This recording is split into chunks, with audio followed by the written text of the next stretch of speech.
A Austrália, o país de dimensões continentais da Oceania, que é abençoado com um território extremamente rico em recursos naturais, sendo conhecido pelos seus animais exóticos, como os cangurus, coalas e o diabo da Tasmânia. Nos últimos anos, vem sendo apelidada como o Brasil que deu certo. E essa comparação tem seus motivos, já que ambos foram colônias de exploração, têm um clima relativamente parecido e se encontram no hemisfério sul. Mas diferentemente do Brasil, desde o século XIX, os australianos têm a 9ª maior renda per capita do mundo, com 54 mil dólares para cada cidadão, além de altíssimos índices de IDH, expectativa de vida, liberdade e, claro, baixos níveis de corrupção, que, aliados com a estabilidade política e confiança, por muitos anos continuam atraindo imigrantes e investimentos. E nesse vídeo, vamos entender como esse país tão isolado geograficamente, com apenas 25 milhões de habitantes e 35% do seu território coberto por desertos, conseguiu atingir tamanho desenvolvimento e se tornar uma das maiores potências do planeta.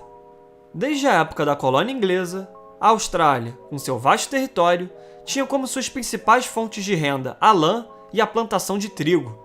Mas as descobertas de reservas de ouro em 1851, junto com outros recursos naturais como prata, chumbo e cobre, ajudaram a estabelecer a indústria de mineração no país, que foi a maior responsável pelo desenvolvimento australiano, o que fez com que ao final do século XIX, diferentemente de outras colônias, o povo australiano já pudesse desfrutar de um alto padrão de vida. Porém, com a crise de 1929, as exportações australianas foram muito afetadas, com o desemprego atingindo 32% em 1932 e a renda média da população sofreu uma queda de 33%. Para superar isso, com a forte tendência keynesianista da época, o governo australiano estipulou diversas tarifas comerciais para estimular o mercado interno, que particularmente foi muito benéfico para a indústria de manufaturados, que passou a desempenhar um papel importante na economia australiana, representando 30% do PIB do país na década de 50. Além disso, foram realizados investimentos na educação básica e incentivo ao acesso à universidade, o que garantiu em algumas décadas uma população muito mais capacitada. E essas políticas ajudaram o país a se recuperar rapidamente da Grande Depressão e experimentar décadas de crescimento, potencializado com a grande demanda por commodities, crescimento de países do Sudeste Asiático e o grande fluxo de imigrantes pós-Segunda Guerra Mundial. Contudo, em meados da década de 70, esses altos gastos públicos e a forte intervenção estatal nas indústrias do país causaram a inflação e o desemprego a baterem 10% em 83, e um crescimento de apenas 0,6% ao ano. Sendo assim, ficou evidente a necessidade de mudanças estruturais, e principalmente da adoção do câmbio flutuante, o que fez o valor do dólar australiano não ser mais fixado em relação ao dólar americano, como praticado no regime de câmbio fixo, mas sim determinado pela oferta e demanda dos produtos importados e exportados.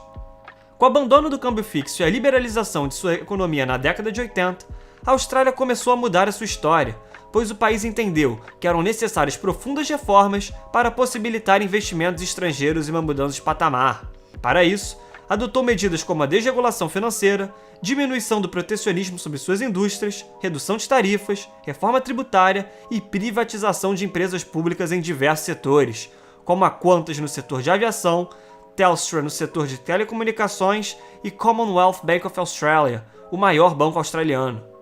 E os resultados dessa mudança profunda de cenário foram muito benéficas para a economia australiana no longo prazo, pois o aumento da competitividade no país trouxe a necessidade de melhoria e diversificação dos setores, como serviços, que atualmente representam 70% de todo o PIB australiano, mineração e agricultura, além da solidificação de setores importantes para a economia australiana, como educação, contando com mais de 720 mil estudantes estrangeiros, que geram anualmente 37 bilhões de dólares, e o turismo, que com suas lindas paisagens atrai mais de 9 milhões de turistas, gerando mais de 60 bilhões de dólares anualmente para a Austrália, colocando o país como a 8ª maior receita do setor no planeta.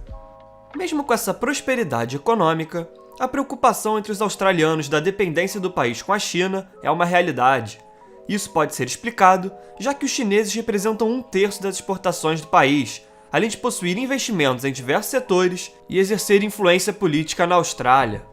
E quando uma nação exerce tamanha importância dentro da economia de outro país, ele se torna exposto a possíveis influências tanto na questão política quanto nas questões econômicas e sociais. E com a Austrália não é diferente, principalmente porque o país está historicamente ligado a países ocidentais, mas economicamente ligado à Ásia. E no caso da China, muitas visões políticas são motivos de desacordo entre os países, influenciando em diversas questões políticas. No entanto, a solidificação chinesa como uma potência global foi extremamente benéfica para a economia australiana, tendo em vista que, graças às relações comerciais com os chineses, a Austrália ficou incríveis 28 anos sem um período de recessão, crescendo em média 3,2% ao ano e passando por diversas crises, principalmente a de 2008, sendo a Austrália o único país da OCDE a não entrar em recessão. Todavia, nos últimos anos, com a eleição do primeiro-ministro Scott Morrison, as relações com Pequim têm ficado cada vez mais estremecidas, com o governo australiano apoiando os protestos em Hong Kong, acusando a China de espionagem, impedindo a construção do 5G da Huawei e, recentemente, instaurando uma investigação da origem do vírus sem consultar os chineses, que levou uma resposta dura, com boicote e tarifas sobre produtos australianos, como cevada, vinho, carne e carvão. Portanto, esses fatores ligam um sinal de alerta para a Austrália, que durante muito tempo conseguiu respostas para os desafios apresentados, com suas fortes instituições, liberdade econômica e investimentos nos principais setores econômicos e sociais, que permitiram o país a ter uma das melhores qualidades de vida do mundo. Dessa forma, o governo australiano tem questões a resolver nos próximos anos, procurando parcerias comerciais para reduzir sua dependência da China e continuar a diversificação de setores que permitam o país a manter o crescimento, apesar do declínio da indústria de mineração no comércio internacional, e assim, continuar servindo de referência para diversos países pela sua gestão competente e séria. Muito obrigado a você que chegou até aqui. Se possível, comente abaixo o próximo país que você deseja ver aqui no canal. E além disso, se inscreva, curta o vídeo e compartilhe o conteúdo com seus amigos. Agradeço novamente pela sua audiência e até o próximo vídeo.